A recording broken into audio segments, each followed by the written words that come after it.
The world calls them legends, icons, kings of black music. Names etched into vinyl history books and cultural memory.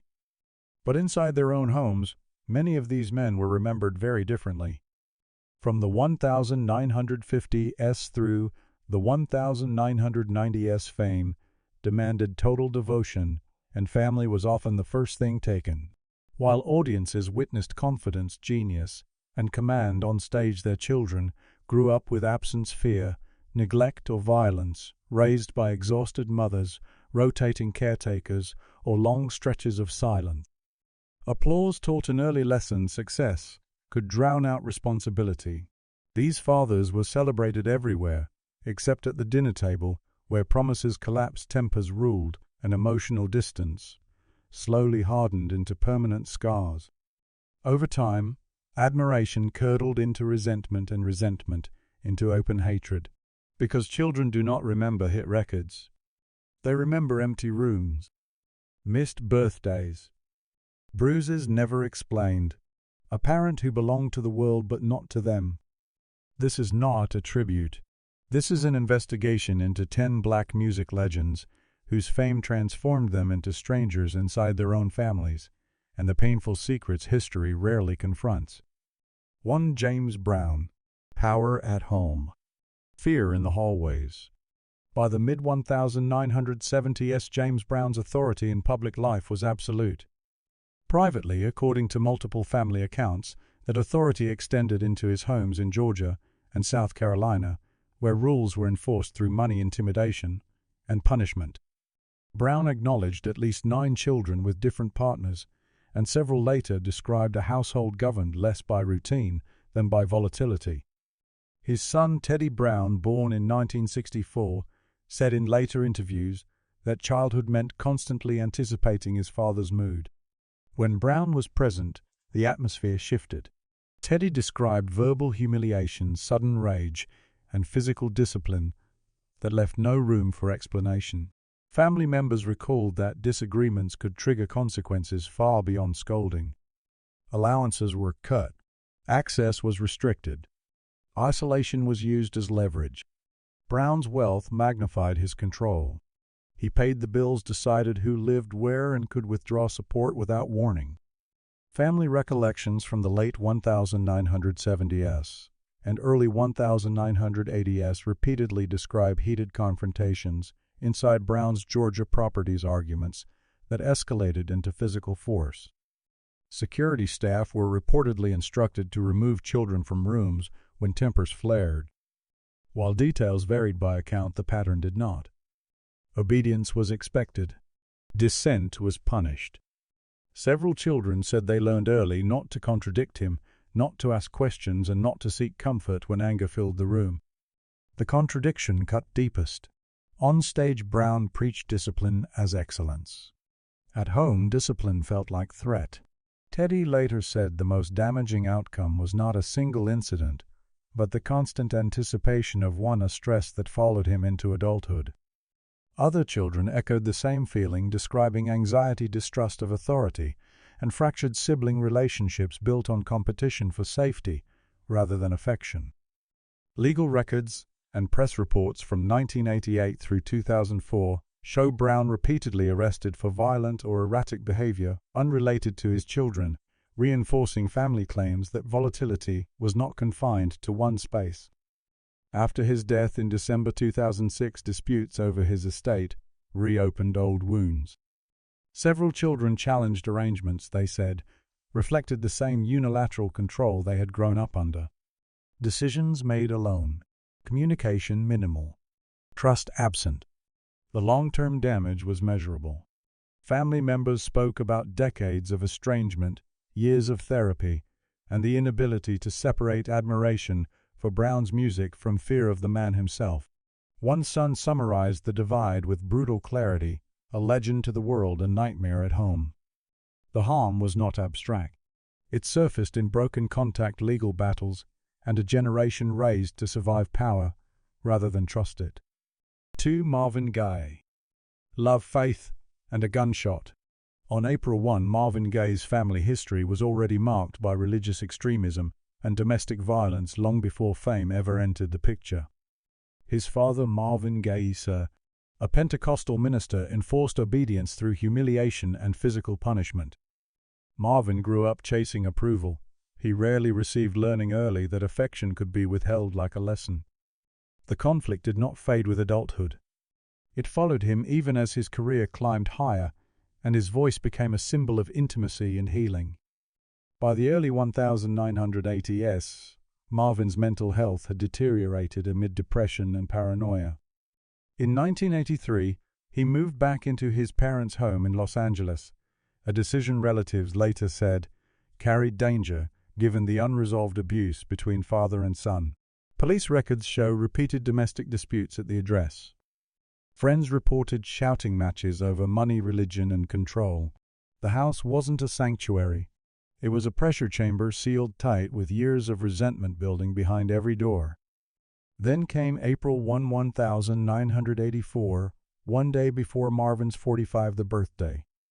During an argument, Marvin Gaye shot his son twice with a handgun Marvin himself had previously given him.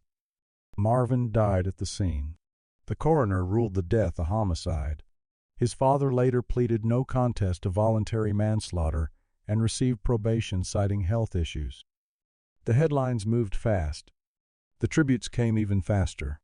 But inside the family, the moment didn't end. It lodged there. For Marvin's children, the aftermath was devastating and permanent. They lost their father in a way that confirmed the pattern they had feared: violence normalized, then unleashed. Public remembrance focused on artistry, but private grief was fused with terror. If something this unthinkable could happen once, what else could happen when anger was left to grow unchecked? Several of Marvin's children have spoken about living with anxiety, mistrust, and the burden of a legacy tied to bloodshed. The generational impact was visible in the years that followed: difficulty forming stable relationships, hypersensitivity to conflict, and long stretches of therapy, just to name what had happened without reliving it. Financially, the estate became a battleground, but the deeper cost was emotional. Birthdays that arrived with echoes of gunfire. Faith that felt less like comfort and more like control. Love permanently tangled with threat. Marvin's music preached healing and closeness. His home delivered the opposite. For his children, loving their father meant carrying the knowledge that the violence he endured and could not outrun ultimately killed him. The lesson they inherited was brutal and specific: when abuse is sanctified and ignored, it doesn't fade.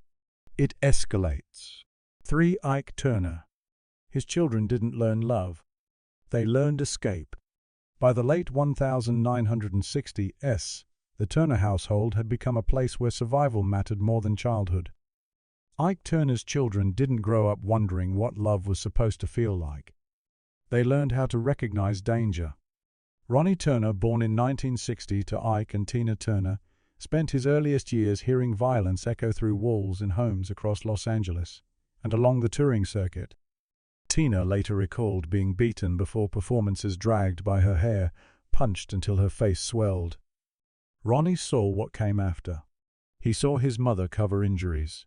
He watched her move carefully, speak carefully, plan exits quietly. He learned early that silence was protection and invisibility was safety. Other children, including Ike Turner Jr. and Linda Tripper Turner, lived under the same shadow. Through the 1970s, cocaine reportedly fueled Ike's paranoia and rage, turning the house into what one family member later described as a constant state of alert. Arguments escalated quickly. Objects flew. Doors slammed. Children retreated into rooms and stayed there, listening for footsteps, listening for the tone in his voice. Love was conditional. Obedience was mandatory. The breaking point didn't come from one single incident.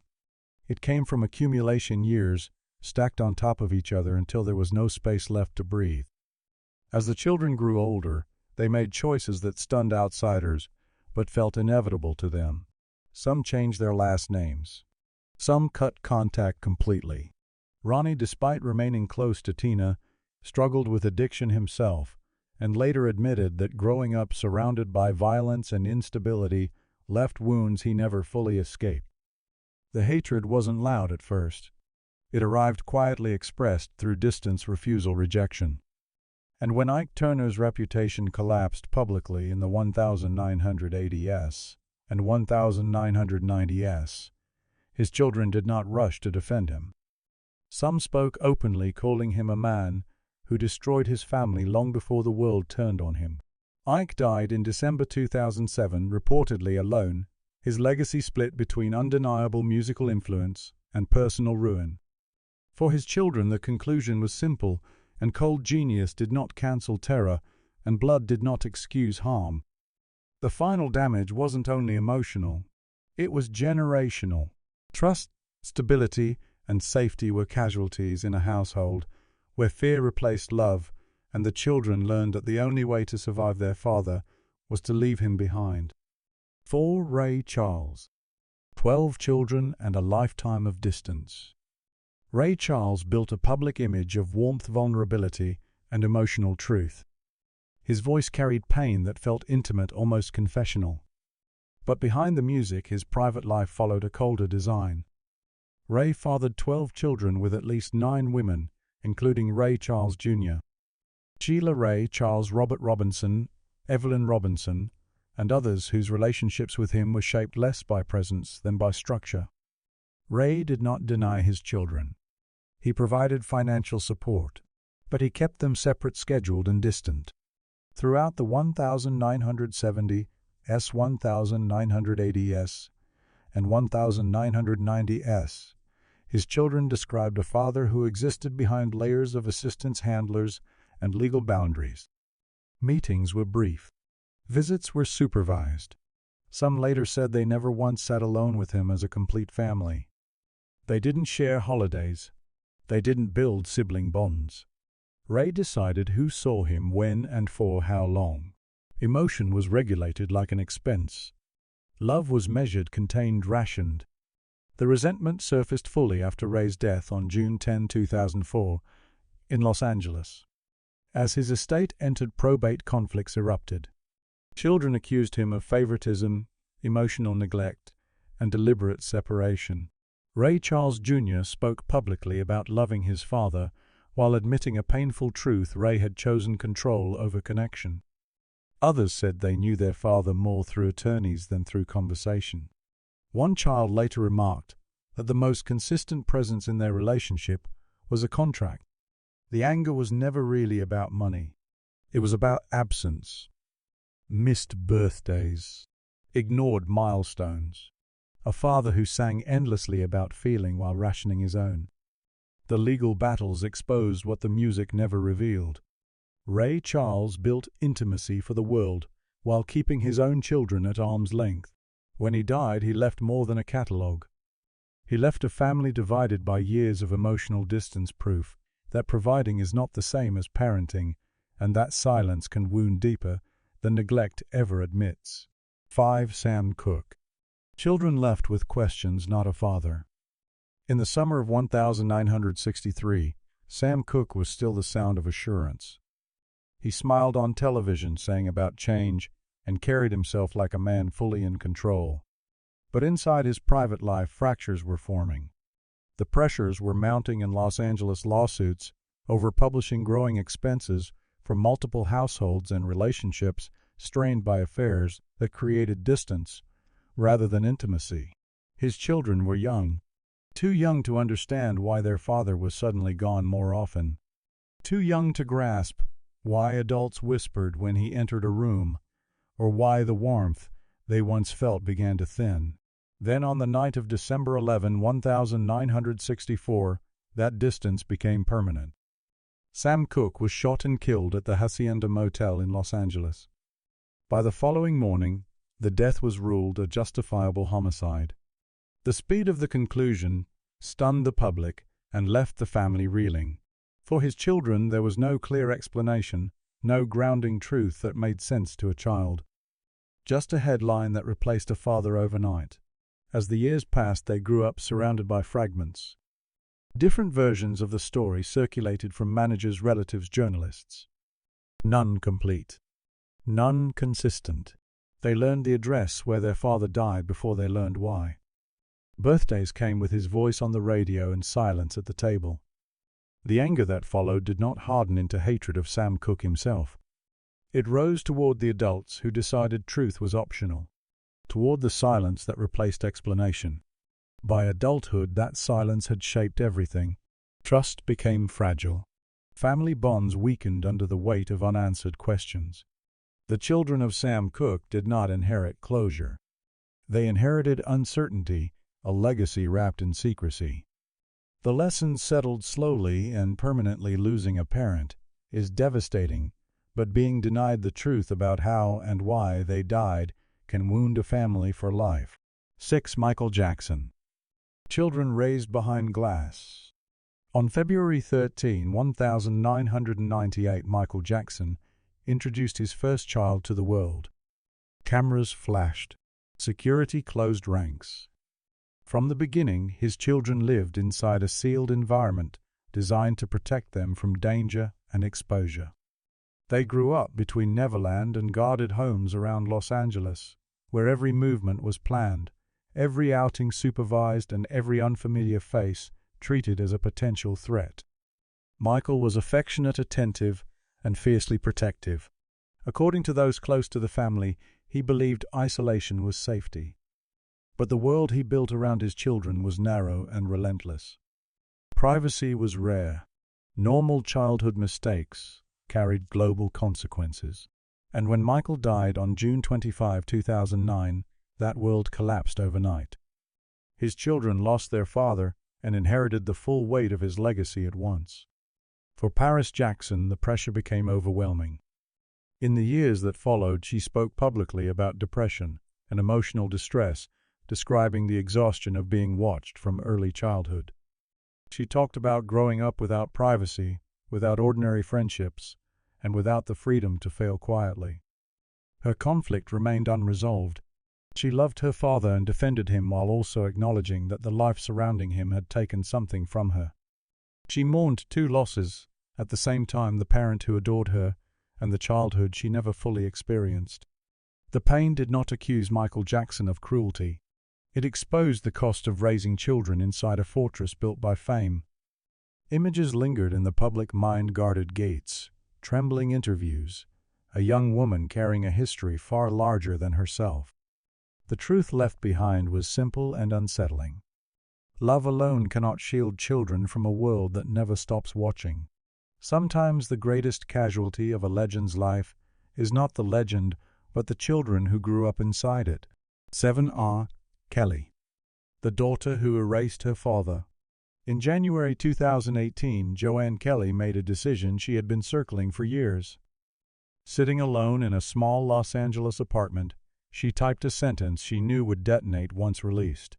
There was no metaphor, no softening, just a daughter drawing a line she would never step back across.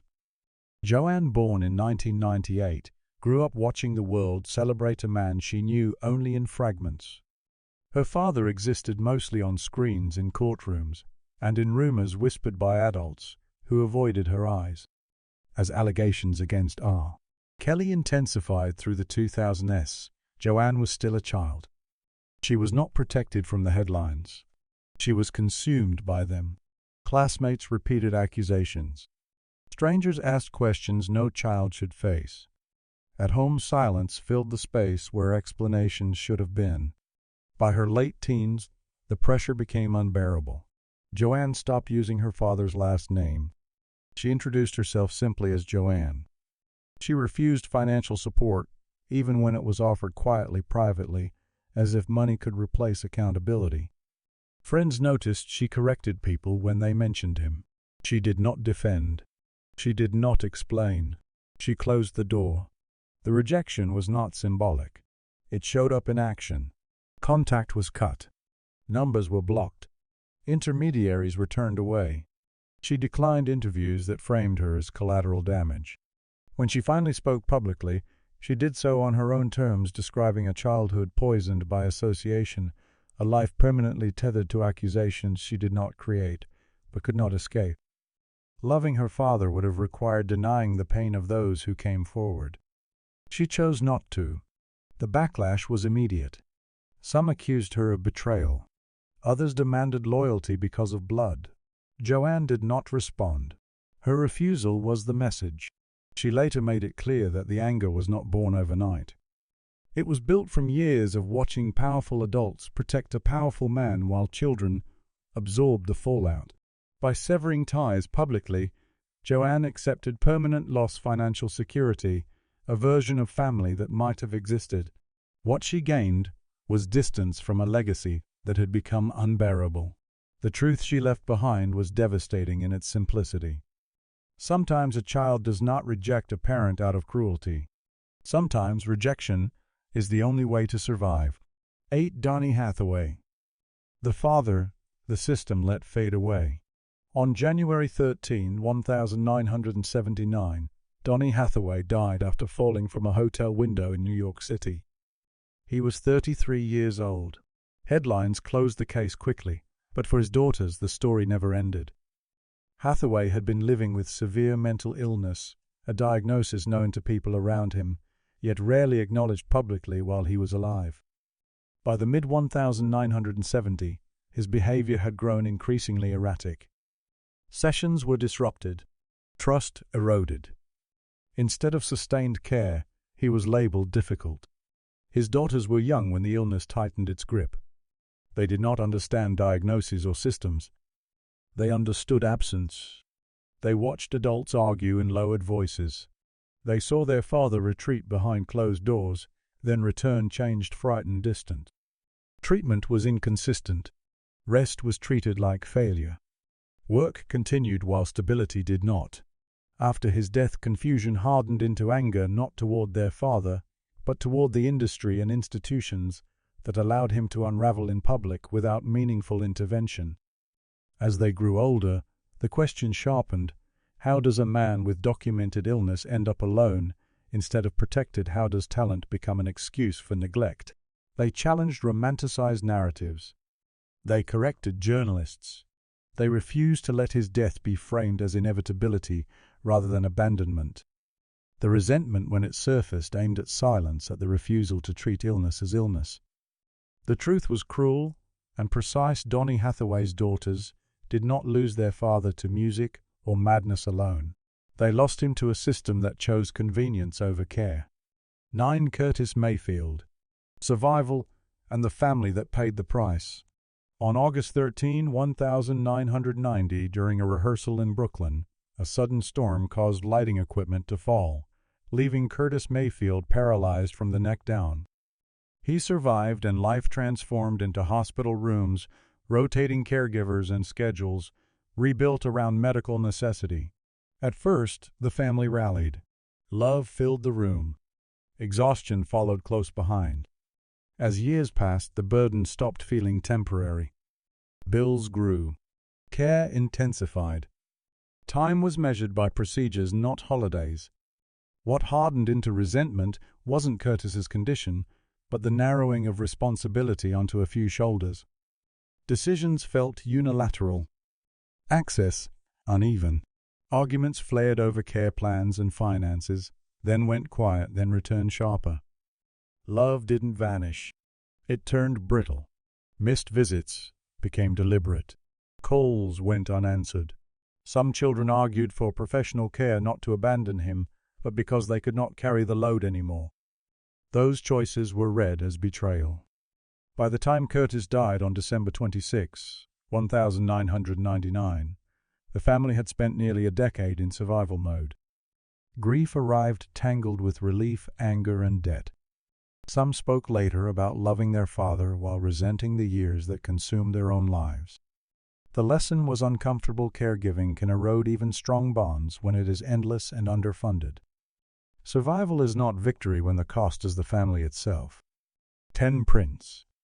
No children. No will. A family left outside the gate. Prince built his life like a fortress. From the mid-1980s on, access narrowed. Friends needed permission. Family needed appointments. Paisley Park became a sealed world where control meant safety, and safety justified isolation. He had no surviving children, but blood still waited outside the walls, calling and visiting often without reply. When Prince died on April 21, 2016 at Paisley Park in Minnesota, the silence cracked. He left no will. Overnight relatives he had kept at arm's length were pulled into a public legal battle. Lawyers replaced conversations that never happened. Grief unfolded in court filings. Resentment took shape through action. Family members challenged decisions, contested authority, and spoke openly about years of limited contact. The anger was aimed less at his death than at the rules that kept them strangers while he lived. Control had become a wall, and the wall outlasted him. As probate stretched on, relationships frayed. The public saw greed. The family felt reckoning. Every argument returned to the same wound. Distance left no room to resolve anything before time ran out. Prince's legacy remains pristine on record sleeves. Offstage, it is complicated by absence, no will to translate intention, only a family forced to argue in public for a place in a life they were never allowed to share. Looking back at these stories, one truth refuses to soften with time. Fame didn't just fail these families. It often stood between parents and children, like a wall no one was allowed to climb. Some children chose silence. Some chose distance. Some chose words as sharp as anger. Every response came from the same place: wounds applause could never heal. When a legend hurts their own blood, where should history land its judgment, on the music or on the damage left behind? If you know someone whose life or personality mirrors this story, share their name in the comments.